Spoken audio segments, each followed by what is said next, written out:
یہ تو ہو نہیں سکتا کہ آپ بخاری اور مسلم سے رفع الیدین کی حدیثیں پیش کریں اور حدیث عمار آپ کے گلے میں پھنس جائے.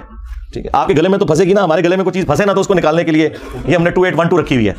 یہ میں نے اپنی بوٹل کے اوپر لکھ کے لگایا ہوا ہے 2812. تقتلہ الفئۃ الباغیہ یدعوہم الی اللہ ویدعونہ الی النار. افسوس ہے عمار, تجھے ایک باغی جماعت قتل کرے گی, تو انہیں اللہ اور جنت کی طرف بلائے گا اور وہ جماعت تجھے جہنم کی طرف بلائے گی. انہیں فکر لگی کہ پھر لوگ ہم سے پوچھیں گے کہ کس رضی اللہ عنہ نے, کس رضی اللہ عنہ کو خوش کرنے کے لیے عمار رضی اللہ عنہ کو قتل کیا. تو انہوں نے بجائے مقتولین کے ساتھ کھڑے ہوتے, یہ قاتلوں کے ناموں کے نعرے لگانا شروع ہو گئے, ان کے نام کی کانفرنسز کرنا شروع ہو گئے. تو کہتے ہیں جی یہ 5B ریسرچ پیپر کہاں سے آ گیا؟ سرکار جب آپ نعرے لگاؤ گے تو پھر 5B بھی آئے گا. ہاں یہ وہاں سے آیا ہے, یہ آپ نے خود اس کو دعوت دی ہے کہ یہ آئے میدان میں. اور جب لوگوں کے پاس جواب ختم ہو گئے ہیں تو لوگ اب قرآن و حدیث کی منکر ہونا شروع ہو گئے ہیں.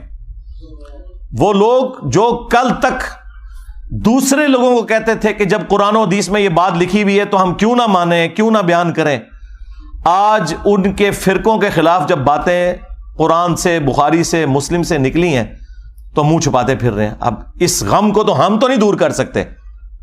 یہ تو ہو نہیں سکتا کہ آپ بخاری اور مسلم سے رفع الیدین کی حدیثیں پیش کریں اور حدیث عمار آپ کے گلے میں پھنس جائے. ٹھیک ہے, آپ کے گلے میں تو پھنسے گی نا, ہمارے گلے میں کوئی چیز پھنسے نا تو اس کو نکالنے کے لیے یہ ہم نے 2812 رکھی ہوئی ہے. یہ میں نے اپنی بوٹل کے اوپر لکھ کے لگایا ہوا ہے 2812. تو یہ بخاری کی حدیث جو مسلم میں بھی موجود ہے, تقتلہ الفئۃ الباغیہ یدعوہم الی اللہ ویدعونہ الی النار. افسوس ہے عمار, تجھے ایک باغی جماعت قتل کرے گی, تو انہیں اللہ اور جنت کی طرف بلائے گا اور وہ جماعت تجھے جہنم کی طرف بلائے گی. اب یہ اتنے سخت الفاظ تھے اور ان کے لیے ہضم کرنے مشکل ہو گئے, کیونکہ انہیں فکر لگی کہ پھر لوگ ہم سے پوچھیں گے کہ کس رضی اللہ عنہ نے, کس رضی اللہ عنہ کو خوش کرنے کے لیے عمار رضی اللہ عنہ کو قتل کیا. تو انہوں نے بجائے مقتولین کے ساتھ کھڑے ہوتے, یہ قاتلوں کے ناموں کے نعرے لگانا شروع ہو گئے, ان کے نام کی کانفرنسز کرنا شروع ہو گئے.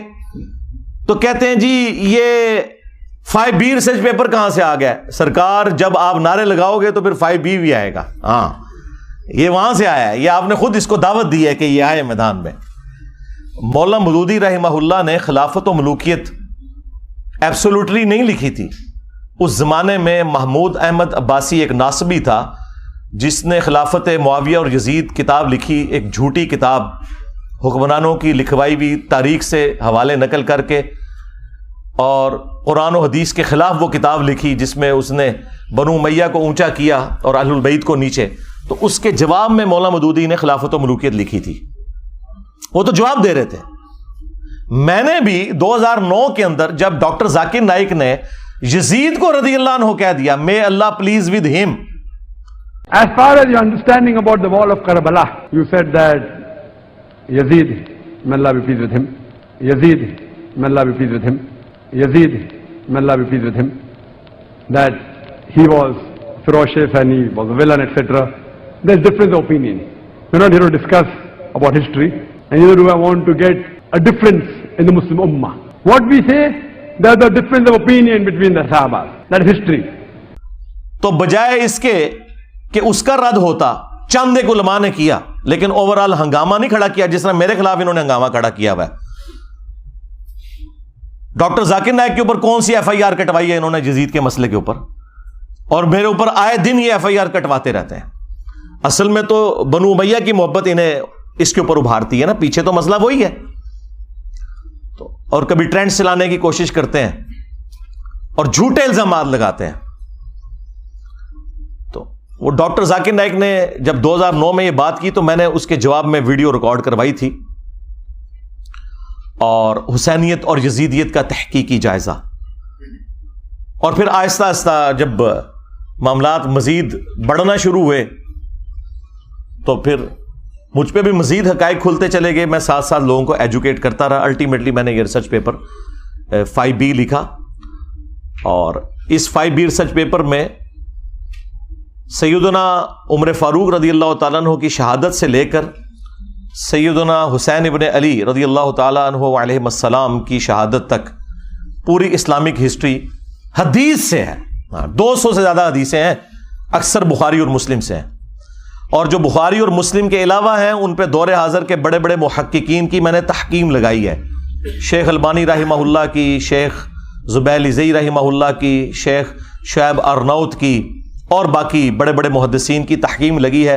اس 5B ریسرچ پیپر میں کوئی ایک حدیث بھی ایسی نہیں ہے کہ جس کے اوپر صحت کا حکم نہ لگا ہوا ہو۔ ہاں یہ ہو سکتا ہے کہ بعض محدثین کے نزدیک وہ روایت ضعیف ہو تو بعض دوسرے اسے صحیح سمجھتے ہوں، یہ نہیں ہو سکتا کہ سب کے نزدیک کوئی روایت کمزور تھی اور میں نے وہ نکال دی۔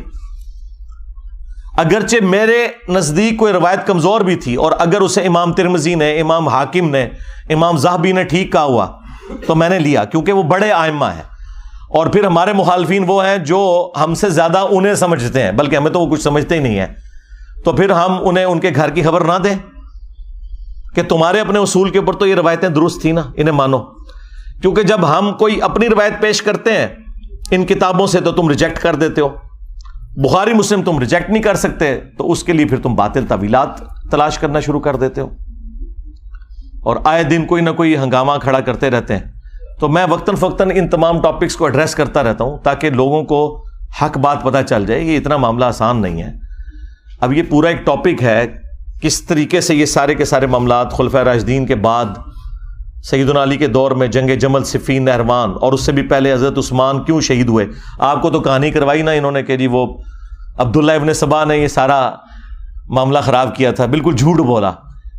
ایک شخصیت جو حضرت علی کے دور میں سامنے آیا، جسے حضرت علی نے خود قتل کروایا، اس کو پکڑ کے انہوں نے شہادت عثمان کے چکر میں ڈال دیا تاکہ بنو امیہ کو چھپا لیں کہ بنو امیہ کے گورنروں کی وجہ سے حضرت عثمان غنی رضی اللہ تعالیٰ عنہ کے خلاف ان کی رائے ہو گئی تھی، اور الٹیمیٹلی اس کا انجام ان کی شہادت ہوا۔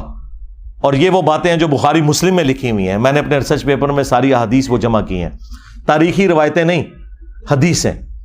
اس کے اوپر پردہ ڈالنے کے لیے انہوں نے باقی معاملات جو ہے نا وہ نئے اجاگر کرنا شروع کر دیے۔ اللہ کے بندو، یہ تو اتنا خطرناک معاملہ تھا کہ یہ معاملہ اس لیول کے اوپر بگڑا ہے کہ صرف بخاری مسلم سے اگر حدیثیں میں آپ کے سامنے رکھوں تو آپ کانوں کو ہاتھ لگائیں گے۔